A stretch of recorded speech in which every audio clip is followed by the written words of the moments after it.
Good morning, ladies and gentlemen. We are coming up on Mobile, Alabama. It's about 5:30 in the morning, so everybody's starting to wake up.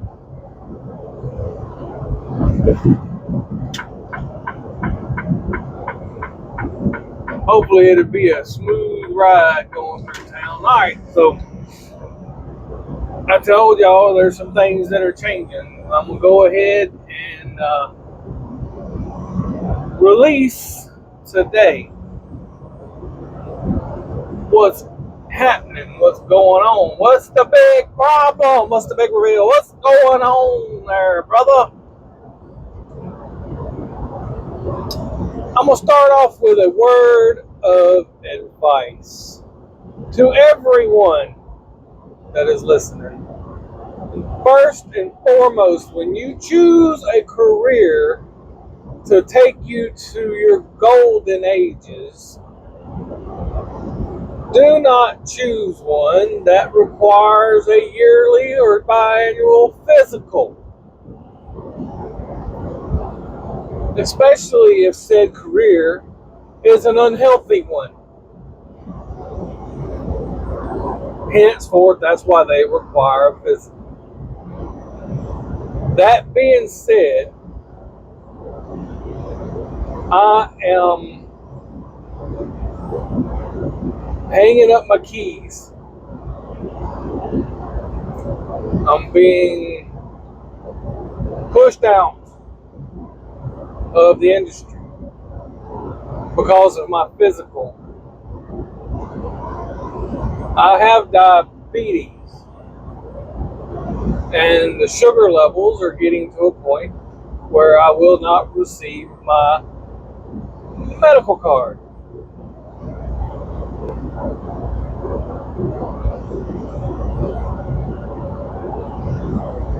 So therefore,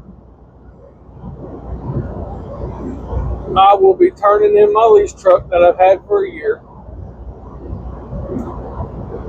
and I will be downgrading my license to a regular license.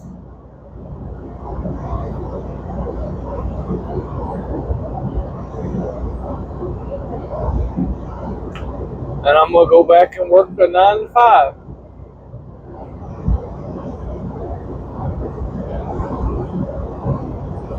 I know God's got a plan, and He's going to help us through it all, but that is the situation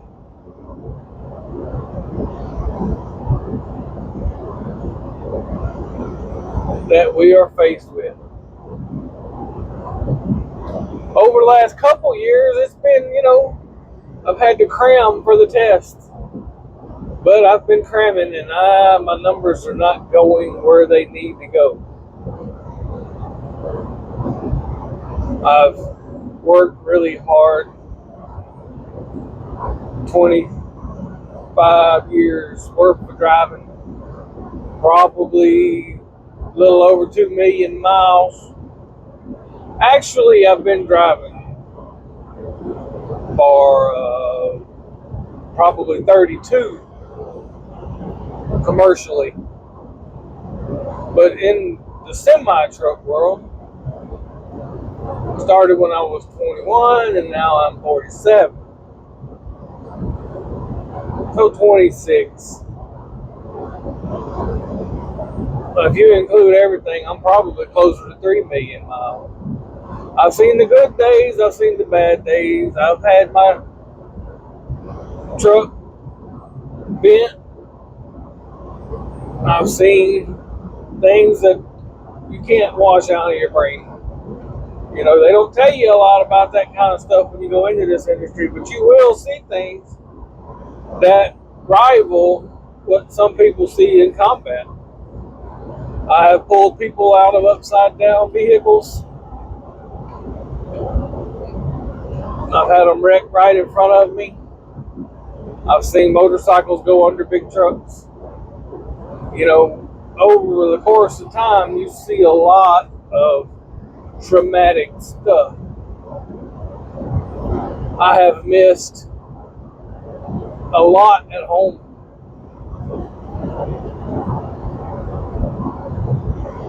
I have lived behind a wheel for a long time, and I don't know really how it's going to be going forward.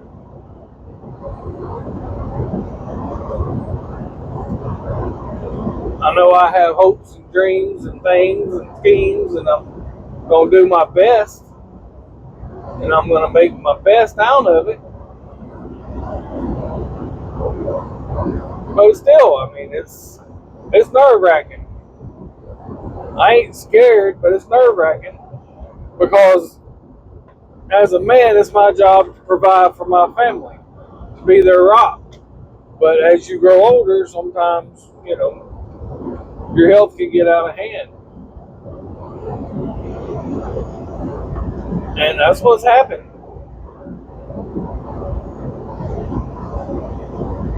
I'm going to get it back in shape, but I'm not coming back. Y'all might sit out there and say, oh, he'll be back. No.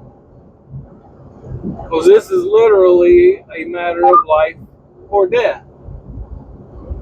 Even when I get my sugar levels down where they're supposed to be,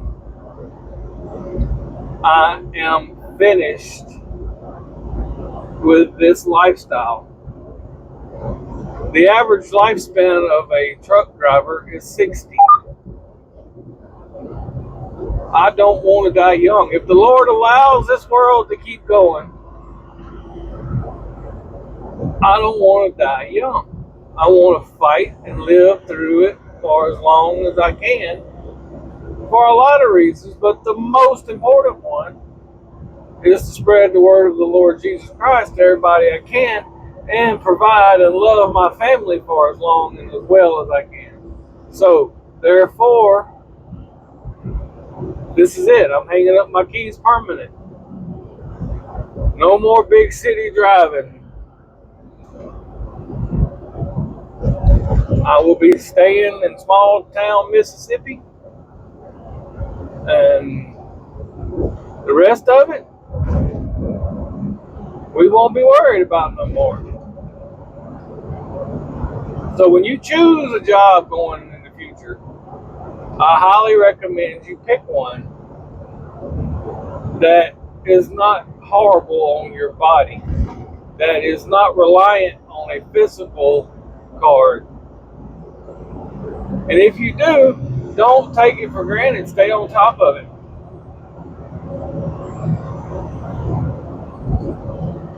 I tried to stay on top of it, but dry van running, you don't get much activity, and you got to pull a lot of miles, especially when times are hard like they've been being. I mean, I might not get 200 steps a day some days because I'm in this seat pushing to get as many miles every day so that I can get my gross revenue up in order to pay the bills. Now, it is sad to me that I'm going to miss out on what I see coming, which is a boom. I really do see a trucking boom starting this year, hopefully in March. And I hope every one of you trucking men and women are so flushed with cash over the next 4 years that nobody can tell y'all nothing. I hope and pray the best for each and every one of you. And, going forward, I may keep the channel up. I may not be able to add material to it because depending on money, I may have to just get my phone down to a text and talk instead of internet and all of that kind of goulash. $50 a month makes a difference. Plus, I'm going to end up needing to upgrade on my phone, and that's going to be a couple hundred extra dollars plus a added monthly amount. So I really don't see me having any extra cash because the job I got is going to be about $15 an hour, probably 40 hours a week, 5 days a week. So I'll probably take a second job, work Saturday and Sunday until I get over the hump. Maybe Walmart stocking shelves. on Saturday or Sunday or something of that nature. We'll just see. The main thing is I can still provide for my family, and I'll get my health back in check, drop some weight, get them sugar numbers where they're supposed to be, maybe save my kidneys, my eyeballs. See, that's whenever they tell you that you're pre-diabetic, pay attention and fight it, because diabetes will tear your eyes up, it will tear your kidneys up, your organs go through a lot because of sugar. Whenever they first started telling me I was pre-diabetic, I didn't have a clue, didn't really care. I was young and crazy. The day I found out that I was diabetic, I was picking my mother's ashes up.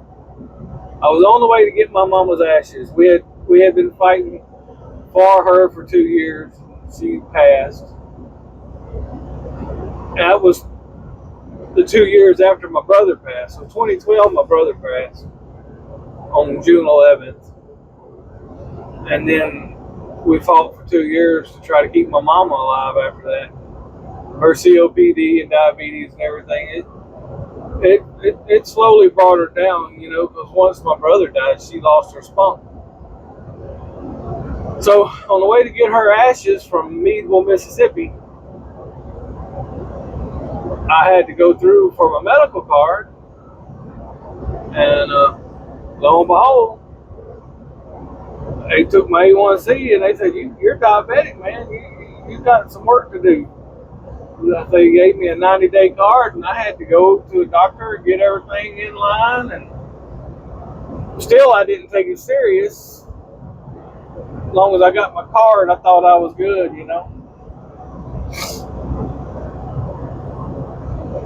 But anyway, I know that's a lot. That's a bunch of junk going toward you, and it don't really matter to most of y'all, but to my trucking family out there, I have had this channel up since 2016 in the hopes that I can send out information to help each and every one of y'all, especially those of y'all that go into lease purchase and such. I have playlists with when I was at Snyder, when I was with Advanced Trucking, when I had my own authority, when I do truck repairs and such. There's plenty of material that will be left out there to help my trucking family. I wanted to return the favor because years ago I started this channel when I got my lease truck with Snyder. If it wouldn't have been for YouTube and Jeffrey Light and Steve Allington, Snorlord, a few others, I wouldn't have found out about it. And thanks to me going to Snyder, I was able to pay my trailer off early. So our home is paid for. We live on my wife's mother's land with our trailer paid for. We got 2 paid for vehicles, because when we lost the business, we lost everything else. So we're gonna be all right. It just might take a little work, and I'll be in contact randomly. I'm still gonna be making a few videos through the end of this week, pretty steady. But after that, I can't guarantee how steady any videos will be. But that's what's happening. I am going to retire from trucking. God bless. Catch you on the next ride.